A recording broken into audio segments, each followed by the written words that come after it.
Friends, welcome back to the my new video guys and my YouTube channel. Today friends, we are going to talk about how can we turn on the lock screen sound in our Samsung phone. Friends, you want to on your lock screen sound in your Samsung phone, so when you can on it. And friends, now let's see how to on lock screen sound in our Samsung phone. In this video guys, I will show you.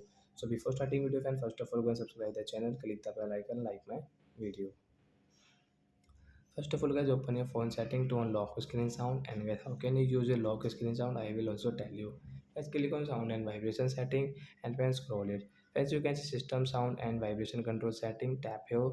First you can use lock screen lock and unlock sound, guys tap here this right side, the sound will on. And guys how can you use, so friends you can see when we off our screen means lock, and when we unlock, as you can see your lock screen sound you can use in your Samsung phone.